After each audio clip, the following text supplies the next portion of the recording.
இந்தியாவில் குற்றங்கள் அதிகரிச்சுட்டே வருது. குறிப்பா பாலியல் வன்கொடுமைகளும் டெரரிசமும் மிகவும் அதிகரிச்சுட்டே வருது. அதனால குறிப்பிட்ட இந்த சில மாநிலங்களுக்கு யாரும் பெர்மிஷன் இல்லாம போகக்கூடாது அப்படின்னு யுஎஸ் தரப்புல இருந்து ஒரு அட்வைஸ் அப்படிங்கிறது கொடுக்கப்பட்டிருக்கு. இது ஒரு ரூலாவே அங்கு கொடுக்கப்பட்டிருக்கு.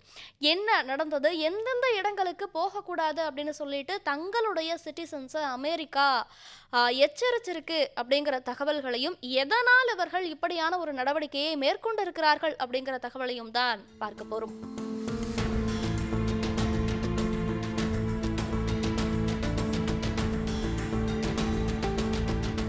அமெரிக்காவினுடைய சுற்றுலாத்துறை அதிகாரிகள் தங்களுடைய நாட்டிலிருந்து இந்தியாவிற்கு சுற்றுலா செல்பவர்களோ அல்லது எமர்ஜென்சி வேலையாக செல்பவர்களுக்கு ஒரு அறிவுரை அப்படிங்கிறத வழங்கியிருக்கு. இது ஒரு அறிவுரை அப்படின்னு நம்ம எடுத்துக்க முடியாது. இது ஒரு எச்சரிக்கையாகவே பார்க்கப்படுது. என்ன அப்படின்னா, சில சட்டத்திட்டங்களையும் அவங்க கொண்டு வந்திருக்காங்க. அது என்ன அப்படின்னு பார்த்தோம்னா, இந்தியாவில் இருக்கக்கூடிய குறிப்பிட்ட மாநிலங்களுக்கு, குறிப்பா ரூரல் ஏரியாக்களுக்கு அமெரிக்காவினுடைய பெர்மிஷன் இல்லாம, அமெரிக்க அதிகாரிகளுடைய ஒப்புதல் இல்லாம அமெரிக்க சிட்டிசன்ஸ் யாரும் போகக்கூடாது அப்படின்னு சொல்லிட்டு ஒரு அட்வைஸ் அப்படிங்கிறத கொடுத்துருக்காங்க.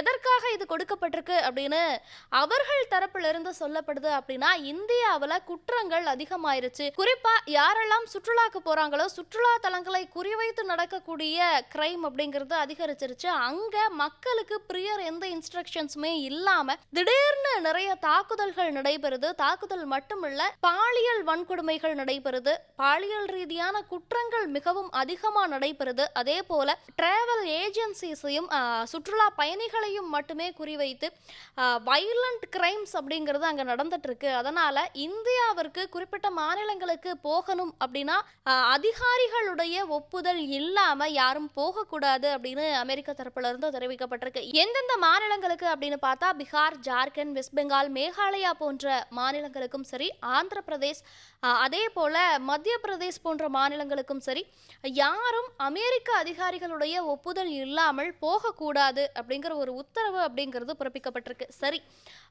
இந்த மாநிலங்களுக்கு முற்றிலுமே போகக்கூடாதா அப்படின்னு பார்த்தா கிடையாது. இந்த மாநிலங்களுடைய கேபிட்டல்ஸுக்கு எல்லாம் போய்க்கலாம். ஆனால் ரூரல் ஏரியாவுக்கு போகக்கூடாது. ஒருவேளை அப்படி போகிறார்கள் அப்படின்னா, எந்த ஒரு எமர்ஜென்சி சுச்சுவேஷன் அப்படின்னாலும் உடனடியாக மீட்கிறது கஷ்டம். அதனால ரூரல் ஏரியாவுக்கு முன்னெச்சரிக்கை ஏற்பாடுகள் இல்லாமலோ, அதிகாரிகளுடைய துணையோ அவர்களுடைய ஒப்புதலோ இல்லாமலோ போகக்கூடாது அப்படிங்கிறதையும் சொல்லியிருக்காங்க. அதே போல மணிப்பூருக்கு போறதை அறவே தவிர்க்க வேண்டும் அப்படின்னு சொல்லியிருக்காங்க. இது எதனால் அப்படின்னா, மணிப்பூர்ல தொடர்ச்சியா நடந்துகிட்டு இருக்கக்கூடிய குட்கி மெய்தியின மக்களுக்கு நடுவில் இருக்கக்கூடிய போராட்டம் அப்படிங்கிறது மிக கொடுமையான முறையில் நடந்துகிட்டு இருக்கிறதாகவும், இதனால அங்கு போகக்கூடிய நபர்களுக்கு என்ன நிலை வேண்டுமானாலும் ஏற்படலாம். ஏற்கனவே அங்கு பதற்றமான சூழல் அப்படிங்கிறது தான் நிலவிட்டு வருது. கிரைம் அப்படிங்கிறது அங்க மிகவும் அதிகரிச்சிருக்கு. அதே போல குற்ற சம்பவங்களில் இவர்கள் தான் ஈடுபடுகிறார்கள் அப்படின்னே சொல்ல முடியாத அளவிற்கு அங்க இருக்கக்கூடிய பதற்ற சூழல் யாருடைய உயிருக்கு வேண்டுமானாலும் ஆபத்து விளைவிக்கக்கூடிய நிலையில இருக்கு.